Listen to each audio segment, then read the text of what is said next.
అయితే ఏదైతే ఇందిరా సహాని కేసును అడ్డం పెట్టుకొని సుప్రీంకోర్టు మరియు కేంద్ర ప్రభుత్వాలు ఆడుతున్నటువంటి ద్వంద్వ వైఖరిని మేము ఖండిస్తూ ఉన్నాం. ఎందుకనంటే ఈరోజు సుప్రీంకోర్టుకు అధికారం ఎక్కడిది?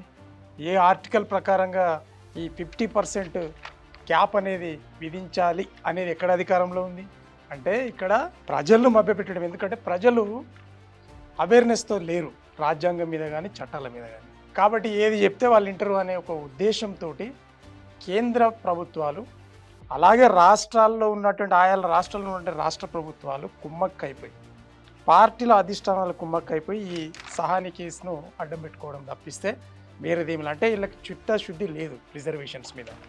రెండవది ఏంటంటే ఈరోజు రిజర్వేషన్కు ప్రాతిపదికనే సామాజిక వెలి అంటారని తనం. ఇది అసలు రిజర్వేషన్ల హిస్టరీ తీస్తే సామాజిక వెలికి గురైనటువంటి ఏ కులానికైనా రిజర్వేషన్ ఇవ్వాలి అన్నప్పుడు భారతదేశంలో ఈరోజు బీసీలు, ఎస్సీలు, ఎస్టీలు సామాజిక వెలికి మరి గురైనప్పుడు ఈ మొత్తం సమాజాన్ని ఒక దగ్గరికి చేర్చి అంబేద్కర్ గారు రిజర్వేషన్స్ ప్రతిపాదించి అమలు చేస్తే గాంధీ గారు అడ్డుపడి బీసీల నిసులను విడదీశారు. ఓకే, అక్కడ దాకా ఆగండి. దాని తర్వాత ఇప్పుడు కూడా మళ్ళీ అంబేద్కర్ గారు ఎన్నో ఒక 100 సంవత్సరాలు 200 సంవత్సరాలు దూరదృష్టితోటి ఆలోచన చేసి బీసీలది డెడికేషన్ కమిషన్ వేసి వాళ్ళ జనాభా లెక్కలు తేల్చి వాళ్ళకి రిజర్వేషన్ అమలు చేయాలని చెప్పిన తర్వాత కూడా మరి 2 కమిషన్లు పడ్డాయి.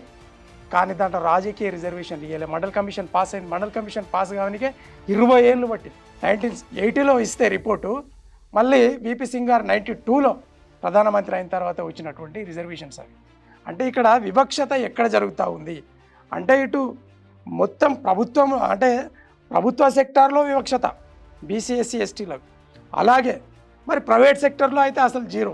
ఎందుకు? ఉన్నదంతా ధనం అంతా ప్రైవేట్ సెక్టర్లో. కాబట్టి ఖచ్చితంగా ప్రైవేట్ సెక్టర్లో 100కు 100% బీసీ, ఎస్సీ, ఎస్టీ మైనారిటీలకు ఖచ్చితంగా రిజర్వేషన్ ఉండాల్సిందే, రావాల్సిందే. దానికోసం పోరాటాలకు ప్రజలు సిద్ధం కావాల్సిందిగా మేమైతే డిమాండ్ చేస్తూ ఉన్నాం, వాళ్ళని కోరుతూ ఉన్నాం ప్రజల్ని. అయితే ఈరోజు విద్యా వ్యవస్థలో తర్వాత ఉపాధి వ్యవస్థలో ఒరిజినల్గా రిజర్వేషన్ను అమలు అవుతున్నాయా అని ఒకసారి చెక్ చేస్తే బ్యాక్లాగ్ పోస్టులు ఉన్నా కూడా వాటిని అలాగే వదిలేస్తారు, కానీ దాన్ని నియామకాలు జరపట్లేదు. ఇది వాస్తవం. కానీ మరి కొత్త రాష్ట్రం వచ్చిన తర్వాత ఉమ్మడి ఆంధ్రప్రదేశ్లో ఉన్నటువంటి ఏదైతే శాతం ఉండినో ఉద్యోగాలు, ప్రభుత్వ ఉద్యోగాలు, అందులో 2,37,000 పైచిలుకు ఉద్యోగాలను కేసీఆర్ గారు సాధించి పెట్టారు. దాన్ని ఈరోజు రేవంత్ రెడ్డి గారు దాదాపు అమలు చేస్తూ ఉన్నారు. మేము కూడా అమలు చేశాం.